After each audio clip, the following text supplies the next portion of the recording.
say marriage is not a cure for fornication or adultery. So for a guy, we see a lot of scandal. We see married men sleeping with single sister. We see married women with another married man. Hello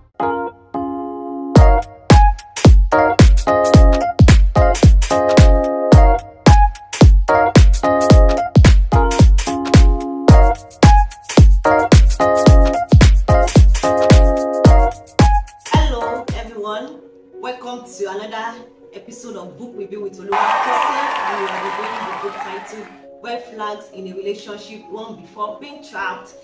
Last week we looked at what to do when you find yourself in a canopy ministry relationship, and you said that you need to ask the right question. When you see that you are too close with a brother for years and the brother is not coming up, is not speaking up, then you need to ask the right question. We also look at the chapter 3 of the book, when the next project is marriage, and we discussed how can marriage be a next project. We said that people that sees marriage as just a project that they just need to quickly work on, finish the project and move on to another thing. And we said most of how to know when you are in the relationship that is the next project. We said the first thing is that when your partner wants to rush or pressure you into marriage. We said when your partner is so arrogant, it feels that you can buy anything with money, including love.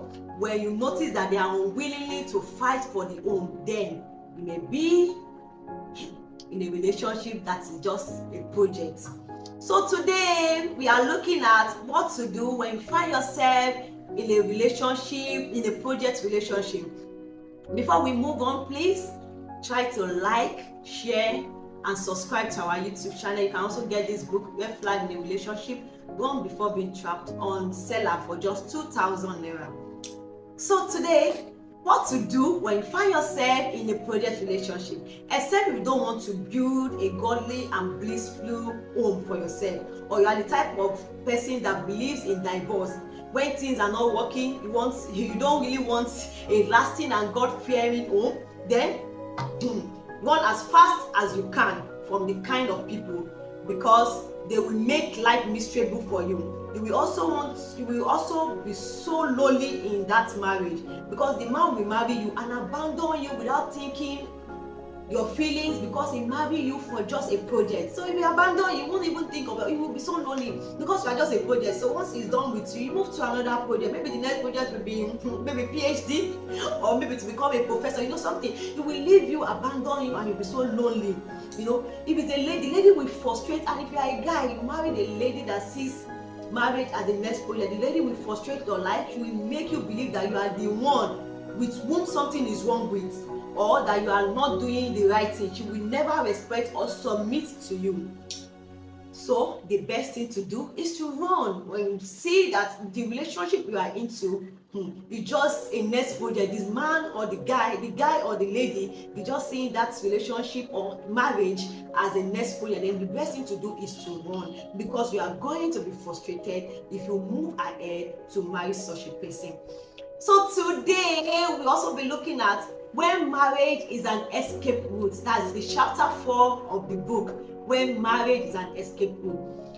Please do well to like, subscribe, share. You can also get a copy of this book on seller for just 2,000 naira. So let's move on.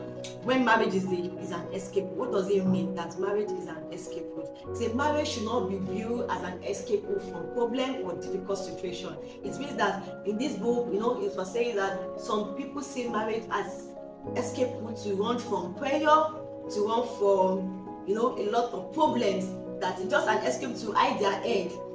Say marriage should not be viewed in that way. Say marriage is a serious commitment and a partnership between two people who come together to share their lives, support one another, and work through life challenges together. It is not a solution to personal problem or a means to escape other difficulties. But it's not that because you have a personal problem and you want to run from those problems, you want to run from those challenges your own. You are tired of the way your parents are treating you.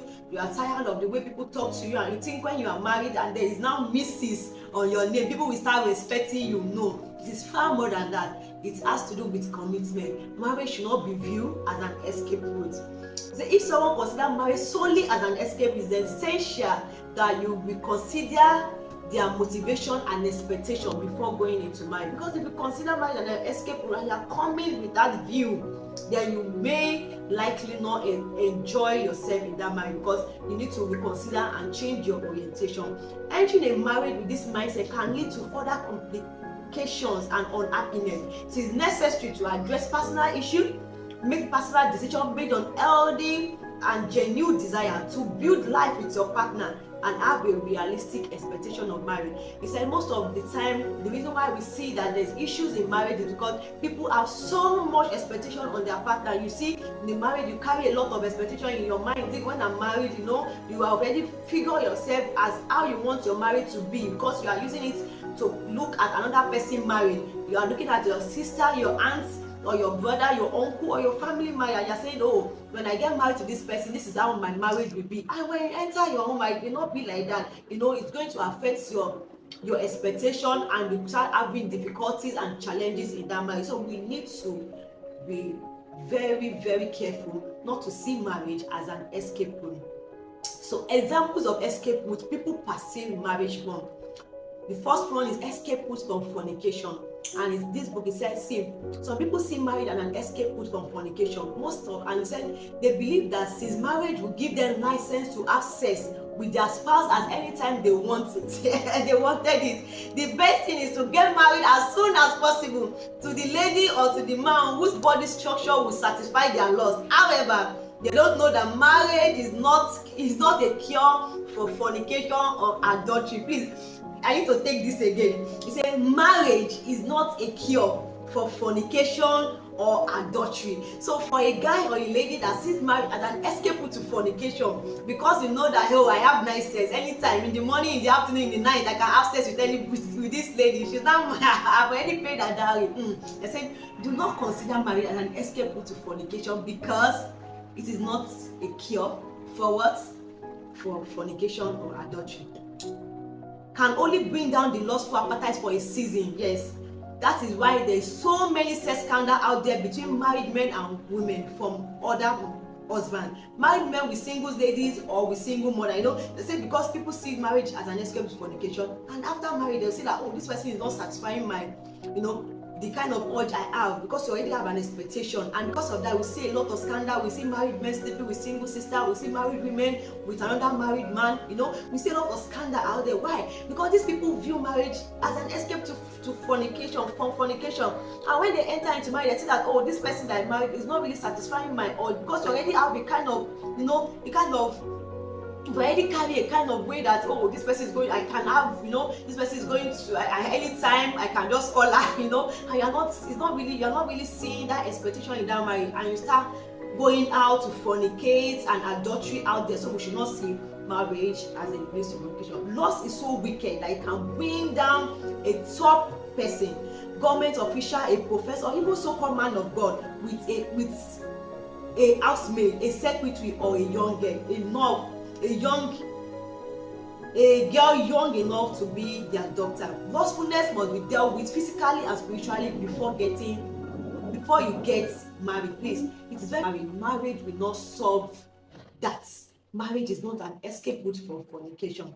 So you can read more from this book. And so there's a quote by Olugbenga. So they say marriage doesn't change a man's lustful appetite for sex and immorality. So if you think that marriage will change your lustful appetite for sex, then please think again. So next week we consider marriage as an escape route from poverty. What does it mean to perceive marriage as an escape route from poverty? So join me next week on Sunday, next week Sunday, on Book Review with Oluwatosin, and we are reviewing the book titled Red Flags in a Relationship.